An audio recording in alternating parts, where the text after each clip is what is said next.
नमस्कार, India news Haryana देख रहे हैं आप और मैं हूं आपके साथ ज्योति सांगवान। क्या इस बार भी राज्यसभा में हरियाणा में खेला होने वाला है? क्या इस बार भी विधायकों की संख्या होने के बावजूद भी कांग्रेस अपने उम्मीदवार को राज्यसभा नहीं भेज पाएगी? क्या सतीश नांदल कांग्रेस उम्मीदवार कर्मवीर बोध का गेम बिगाड़ने वाले हैं? ये सवाल क्यों उठ रहे हैं? ये सवाल इसलिए उठ रहे हैं क्योंकि 2 सीटों के लिए 3 उम्मीदवार होने के बाद हरियाणा में राजनीतिक सरगर्मियां राज्यसभा चुनाव को लेकर तेज हो गई हैं। सतीश नांदल जो कि इंडिपेंडेंट उम्मीदवार हैं, उनके आने के बाद कांग्रेस हाईकमान की हरियाणा कांग्रेस की चिंताएं कहीं ना कहीं बढ़ गई हैं। क्रॉस वोटिंग का कांग्रेस को डर है और इसी क्रॉस वोटिंग के डर के चलते, शंका के चलते कांग्रेस विधायक दल की बैठक बुलाई गई है। चंडीगढ़ में हरियाणा कांग्रेस विधायक दल की बैठक होनी है, जिसमें कांग्रेस के वरिष्ठ नेताओं के साथ साथ कांग्रेस के हरियाणा मामलों के प्रभारी बीके हरिप्रसाद भी शामिल होंगे। राज्यसभा चुनाव को लेकर रणनीति बनाया जाना संभव है। खबरें ये सामने आ रही हैं कि कांग्रेस के विधायकों को क्रॉस वोटिंग से बचाने के लिए हिमाचल भेजा जा सकता है। हिमाचल वो राज्य जहां कांग्रेस की सुक्खू सरकार है, तो कांग्रेस को क्रॉस वोटिंग हो जाने का डर है और इसी के चलते कांग्रेस के विधायकों को वोटिंग वाले दिन तक हरियाणा से बाहर रखा जा सकता है, ताकि विधायकों को अप्रोच ना किया जा सके, साम दाम दंड भेद ना अपनाया जा सके, कांग्रेस विधायकों को कोई ऑफर ना दिया जा सके या अपनी तरफ लुभाया ना जा सके। तो इन तमाम बातों, डर, शंका के चलते कांग्रेस अपने विधायकों को वोटिंग वाले दिन तक या उसके आसपास तक राज्य से, हरियाणा से बाहर रख सकती है। तो ये क्यों हो रहा है? ये इंडिपेंडेंट उम्मीदवार सतीश नांदल के आने से हुआ है। 2 सीटें आप जानते हैं खाली हुई या 2 पर कार्यकाल खत्म हुआ और उसके बाद बहुत साफ ये नजर आ रहा था कि एक बीजेपी के खाते में जानी है, एक कांग्रेस के खाते में जानी है। बीजेपी के पास अपने 48 हैं, बीजेपी के पास 3 इंडिपेंडेंट भी हैं, तो बीजेपी के पास कुल मिलाकर 51 का नंबर। 31 में बीजेपी अपने उम्मीदवार संजय भाटिया को बेहद आराम से राज्यसभा भेजने वाली है। जो सरप्लस बीजेपी के बचते हैं 17 प्लस 3 निर्दलीय, क्योंकि निर्दलीय तो खुद नॉमिनेशन के लिए ही सतीश नांदल के साथ हरियाणा विधानसभा पहुंचे थे। तो ये 20 नंबर तो देखिए शुरुआती तौर पर ही सतीश नांदल के साथ हैं। 2 विधायक इनेलो की हैं। इनेलो ने अपने पत्ते नहीं खोले हैं। अभय चौटाला जो कि कांग्रेस के साथ तो जाने का कोई कारण उनका नजर नहीं आता है और जब भी राज्यसभा को लेकर बात होती है तो पुराने 2016 के जख्म अभय चौटाला के इनेलो के ताजा हो जाते हैं भूपेंद्र हुड्डा के खिलाफ। इन कंट्रोवर्सी की बातें वो करने लग जाते हैं और इस बार भी उनकी ओर से तमाम बातें कहते हुए भूपेंद्र हुड्डा को घिरा गया है। अभय चौटाला ने तो ये भी कह दिया है कि जो तीसरा उम्मीदवार आया है ये भी भूपेंद्र हुड्डा के चाहने और उनसे बात करके ही आया है। अभय चौटाला आरोप लगा रहे हैं कि कांग्रेस ही अपने उम्मीदवार को इस बार भी हराने वाली है।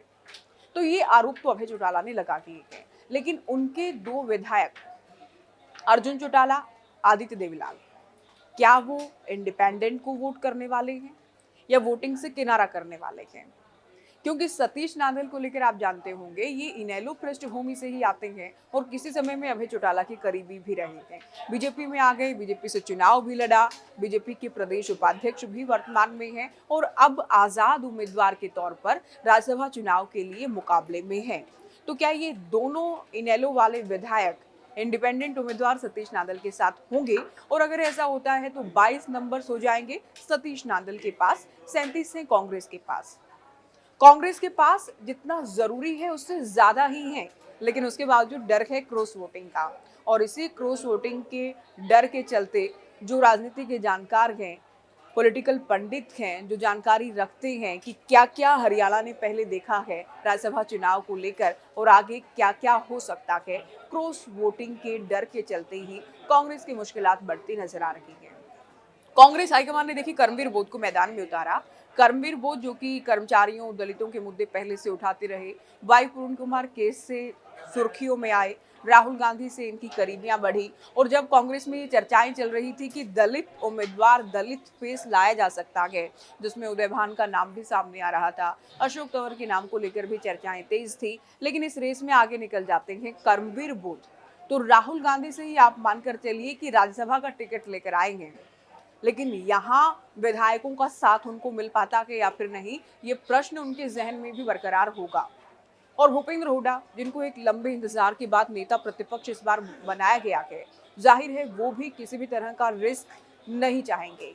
वो भी क्रॉस वोटिंग से बचाने का पूरा प्रयास करने वाले हैं। राव नरेंद्र सिंह, जिनको साथ साथ ही भूपेंद्र हुड्डा को जहां नेता प्रतिपक्ष बनाया गया, एलओपी बनाया गया, राव नरेंद्र सिंह को प्रदेश इकाई की कमान हरियाणा कांग्रेस की सौंपी गई थी, तो उनके सामने भी एक चैलेंज जरूर रहेगा। तो ये बड़ी परीक्षा मुख्य तौर पर भूपेंद्र हुड्डा साहब की, साथ ही राव नरेंद्र सिंह की भी आप इसे परीक्षा मान सकते हैं। तो देखना ये है क्या विधायकों को बाहर भेजकर कांग्रेस क्रॉस वोटिंग से बच पाएगी। आज जो विधायकों की संख्या कांग्रेस के साथ वाकई है, वो 16 तारीख को वोटिंग के दौरान होगी या फिर नहीं होगी। तो क्रॉस वोटिंग हो जाना, वोट कैंसिल हो जाना, ये तमाम तरह की चीजें क्या इस बार भी देखने को मिलेंगी, या फिर कांग्रेस के कर्मवीर बोध राज्यसभा जाएंगे और हरियाणा की सभी 5 सीटों में क्या कांग्रेस अभी वर्तमान में खाता खोल पाएगी राज्यसभा में, ये भी देखना होगा। या फिर सतीश नांदल इंडिपेंडेंट 3 के सहारे, बीजेपी के सरप्लस वोट के सहारे, विधायकों की संख्या के सहारे और इनेलो वाले भी अगर आ जाते हैं और कांग्रेस वालों के क्रॉस वोट कराने में कामयाब हो जाते हैं, क्या सतीश नांदल राज्यसभा पहुंच पाएंगे? बहुत सारे सवाल हैं राज्यसभा को लेकर, लेकिन इतना स्पष्ट है कि ये मुकाबला बेहद रोचक होने वाला है। आज जहां कांग्रेस विधायक दल की बैठक होनी है, आज की सत्र की कार्यवाही के बाद 16 तारीख को फिर से सत्र होना है, कार्यवाही होनी है, और ये जो समय है, ये एक परीक्षा का समय कांग्रेस के लिए रहने वाला है, भूपेंद्र हुड्डा साहब के लिए रहने वाला है, कांग्रेस हाईकमान के लिए रहने वाला है, कर्मवीर बोध के लिए रहने वाला है। साथ ही परीक्षा सतीश नांदल की भी है, ये बीजेपी की भी है। जब आप इंडिपेंडेंट उम्मीदवार को समर्थन दे रहे हैं, जो खुद बीजेपी के पदाधिकारी भी हैं, ये बातें सभी के सामने हैं। तो यहाँ भी कि जब आपने उम्मीदवार उतारा है, तो जो पिछले प्रयोग किए या पिछले जो प्रयास किए जिनमें आप कामयाब रहे, क्या इस बार भी कामयाब होंगे? तो सतीश नांदल का जीत जाना भी चर्चाओं का विषय रहेगा। कर्मवीर बोध अगर जीत जाते हैं, तो कांग्रेस को लेकर राज्यसभा पर जो सवाल अब तक उठते आए हैं, शायद उन सवालों के दागों से कांग्रेस अपना पीछा छुड़ाने में कामयाब हो पाएगी। आप क्या सोचते हैं, कर्मवीर बोध या फिर सतीश नांदल? अच्छा, हुड्डा साहब से जब बात की गई, भूपेंद्र हुड्डा से बात की गई, तो वो ये जरूर कहते हैं कि 2 सीटें हैं और 3 उम्मीदवार हैं। हमारे उम्मीदवार कर्मवीर बोध तो राज्यसभा जा रहे हैं, लेकिन बीजेपी के 2 हैं। भूपेंद्र हुड्डा कहते हैं जी बीजेपी के 2 हैं, संजय भाटिया हैं, सतीश नांदल हैं।